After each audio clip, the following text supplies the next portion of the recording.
आज ही Doubtnut app download करें। Doubtnut पर होगा अब आपके सभी मैथ्स, केमिस्ट्री, फिजिक्स और बायोलॉजी डाउट्स का सफाया। बस अपने क्वेश्चन की फोटो खींचो, उसे क्रॉप करो और तुरंत वीडियो सोल्यूशन पाओ। Download now.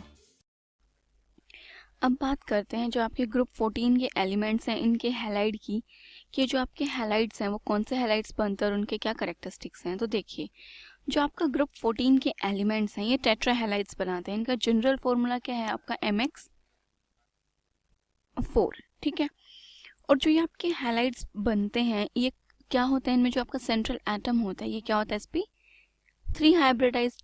बिकॉज जो आपका ग्रुप 14 के एलिमेंट्स हैं, मान लीजिए आपका कार्बन ही है, अगर मैं इसके इलेक्ट्रॉनिक कॉन्फ़िगरेशन की बात करूं तो ये क्या है आपका 2s2 एंड देन 2p2, ये इलेक्ट्रॉनिक कॉन्फ़िगरेशन है। बट अब आपको 4 बॉन्ड बनाने हैं, तो जो कार्बन है कि जो s में 2 इलेक्ट्रॉन्स हैं ये भी क्या चले जाएंगे आपके एक्साइटेड स्टेट में, और ये क्या हो जाएगा आपका अनपेयर्ड इलेक्ट्रॉन हो जाएंगे सारे। तो यहाँ पे जो कार्बन की जो आपका जो भी एलिमेंट होगा, मैं कार्बन की बात बता रही हूँ, तो ये क्या हो जाएगा आपका, देखिए sp3 हाइब्रिडाइज्ड। अब जो sp3 ऑर्बिटल है वो आपका हैलाइड का जो भी p ऑर्बिटल होगा उसके साथ ओवरलैप करेगा, उसके साथ बॉन्डिंग बनाएगा, देन 4 बॉन्ड्स आपके फॉर्म हो जाएंगे। तो नॉर्मली जो स्ट्रक्चर बन के आती है आपके इन हैलाइड्स की, टेट्रा हैलाइड्स की, वो क्या बनेगी, टेट्राहेड्रल स्ट्रक्चर बन जाएगी आपकी, ठीक है। अब अगर हम जो हमारे सिंपल टेट्राहेलाइड्स हैं इनमें बात करें कि आपके कोवलेंट और आयनिक कैरेक्टर की, कि आपका जो आयनिक कैरेक्टर या कोवलेंट कैरेक्टर है वो किस तरफ इंक्रीज या डिक्रीज हो रहा है, तो एक बार वो देख लेते हैं।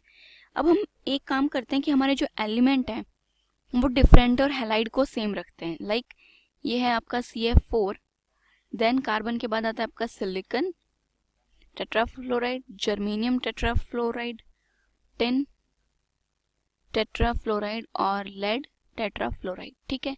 अब देखिए जो आपका फ्लोरीन है इसकी इलेक्ट्रोनेगेटिविटी क्या है आपकी, कांस्टेंट है 4। अब कार्बन से लेड की तरफ जब आप मूव करते हो, डाउन द ग्रुप जाते हो, तो आपकी जो इलेक्ट्रोनेगेटिविटी है वो क्या हो रही है, डिक्रीज हो रही है।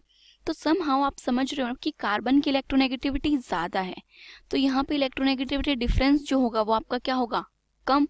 तो मतलब ये कंपाउंड आपका आयनिक कैरेक्टर शो नहीं करेगा। लेकिन अगर आप लेड की तरफ चले जाओगे तो लेड की खुद की इलेक्ट्रोनेगेटिविटी कम है, बट फ्लोरीन के तो फिक्स है 4। अब 4 में से जब आप लेस वैल्यू डिक्रीज माइनस करोगे तो यहाँ पे फैक्टर क्या आएगा आपका, ज्यादा आएगा। तो ये लेड जो फ्लोराइड कंपाउंड बनेगा ये आपका आयनिक होगा और ये क्या होगा आपका कोवलेंट। तो मतलब जब आप नीचे की तरफ मूव कर रहे हो, बिकॉज आपके सेंट्रल एटम्स की जो इलेक्ट्रोनेगेटिविटी है वो डिक्रीज हो रही है, और फ्लोरीन की इलेक्ट्रोनेगेटिविटी तो क्या है आपकी फिक्स ही है। तो यहाँ डाउनवर्ड द डायरेक्शन जो आपका आयोनिक करेक्टर है इन कंपाउंड्स का वो क्या कर रहे हैं, इंक्रीज कर रहे हैं, ठीक है। ये तो कब था कि जब हमने सेम हैलाइड रखा है।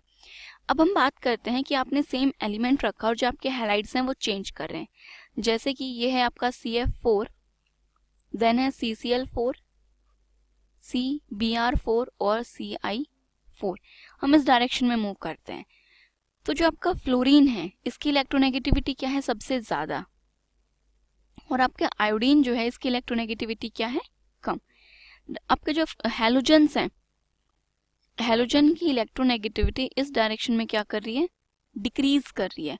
अगर इनकी इलेक्ट्रोनेगेटिविटी डिक्रीज कर रही है तो आपका जो कार्बन है उसका तो एक फिक्स अमाउंट ऑफ इलेक्ट्रोनेगेटिविटी है, तो जो आपका इलेक्ट्रोनेगेटिविटी डिफरेंस हो, तो जो आपका इलेक्ट्रोनेगेटिविटी डिफरेंस होगा वो इस तरफ ज्यादा होगा, बिकॉज आपके हैलोजन्स की इलेक्ट्रोनेगेटिविटी क्या कर रही है, इधर डिक्रीज हो रही है। तो डाउनवर्ड जब हैलोजन का साइज आपका इंक्रीज हो रहा है तो इधर ही जो आपका आयनिक करेक्टर है वो भी क्या हो जाएगा, आपका इंक्रीज हो जाएगा, ठीक है।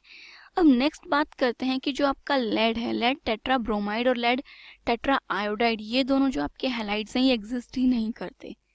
लेड टेट्रा ब्रोमाइड और देन लेड टेट्रा आयोडाइड, ये दोनों कंपाउंड आपके एग्जिस्ट नहीं करते। एग्जिस्ट क्यों नहीं करते, देखिए अभी हम इनकी एक्सप्लेनेशन देख लेते हैं।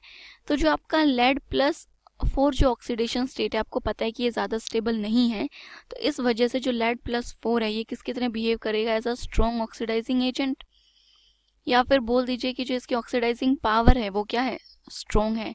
सिमिलरली जो आपकी ब्रोमाइड या फिर जो आपकी आयोडाइड आयन है ये क्या है, स्ट्रॉन्ग रिड्यूसिंग एजेंट, इनकी रिड्यूसिंग पावर स्ट्रॉन्ग है। ठीक है। तो इस वजह से जो ये आपके कंपाउंड्स हैं ये स्टेबल नहीं होते, या फिर आप इसे ऐसे भी बोल सकते हैं कि लेड आपकी +4 ऑक्सीडेशन स्टेट स्टेबल नहीं होती, ठीक है, हम मानते हैं। देन मान लिया आपने लेड है, उसने p ऑर्बिटल के 2 इलेक्ट्रॉन रिलीज कर दिए और अभी आपका लेड +2 ऑक्सीडेशन स्टेट शो कर रहा है। तो लेड जो है वो क्या करेगा, ब्रोमीन के साथ या फिर आयोडीन के साथ अगर कंपाउंड बना रहा है तो लेड ब्रोमाइड जब एक बॉन्ड की फॉर्मेशन होती है तो उस टाइम पे कुछ अमाउंट ऑफ एनर्जी क्या होती है, रिलीज होती है, ठीक है। लेकिन वो एनर्जी जो रिलीज हो रही है वो इतनी हाई एनर्जी नहीं है कि जो आपके s ऑर्बिटल है, अभी s ऑर्बिटल में आपके 2 इलेक्ट्रॉन पेयर्ड हैं, लेड है तो यहाँ पे 6s होगा। तो लेड ब्रोमाइड का जो बॉन्ड फॉर्म हो रहा है उस टाइम पे जो एनर्जी रिलीज हो रही है वो एनर्जी इतनी सफिशिएंट नहीं है कि वो जो 6s2 में जो इलेक्ट्रॉन्स हैं इनको क्या कर दे, अनपेयर कर दे। तो अगर इनको अनपेयर ही नहीं कर पाएगी तो जो लेड है वो आपका +4 ऑक्सीडेशन स्टेट नहीं शो करेगा, और अगर लेड +4 ऑक्सीडेशन स्टेट नहीं शो कर पाएगा तो यहाँ पे लेड टेट्रा ब्रोमाइड या लेड टेट्रा आयोडाइड जो है ये फॉर्म ही नहीं हो पाएंगे, ठीक है। तो ये तो इन कंपाउंड्स की हो गई फॉर्मेशन। नेक्स्ट देखिए हमारे जो एलिमेंट्स में बात करें कि जो इनके हैलाइड्स बनते हैं कि कौन किसके हैलाइड्स की जो बॉन्डिंग है वो ज़्यादा स्ट्रॉन्ग होती है। तो जो आप सिलिकॉन के हैलाइड की अगर बात करें, मान लीजिए सिलिकॉन फ्लोराइड है या फिर आपका जो सिलिकॉन क्लोराइड है, इनके बॉन्ड स्ट्रॉन्ग होते हैं comparison to the carbon fluoride और कार्बन क्लोराइड। अब इसका रीज़न क्या है, देखिए आपको पता है कि जो आपके हैलोजन्स हैं इनके पास क्या प्रेजेंट होते हैं, लोन पेयर्स होते हैं, और जो आपका सिलिकॉन है इसके पास क्या है, वैकेंट डी ऑर्बिटल। तो जो हैलोजन्स हैं ये क्या करेंगे, सिलिकॉन के डी ऑर्बिटल में बैक डोनेशन करेंगे, अपने इलेक्ट्रॉन्स डोनेट कर देंगे। लाइक ये सिलिकॉन हो गया और ये क्लोरीन है, ये सिलिकॉन का आपका 3d ऑर्बिटल है, ये इसका क्या है 3d ऑर्बिटल, और ये आपका जो क्लोरीन है इसका 3p ऑर्बिटल है। इसके यहाँ पे क्या इलेक्ट्रॉन्स प्रेजेंट है, तो इसमें यहाँ पे क्या कर देगा, बैक डोनेशन। तो यहाँ पे p पाई d पाई बॉन्डिंग हो जाएगी।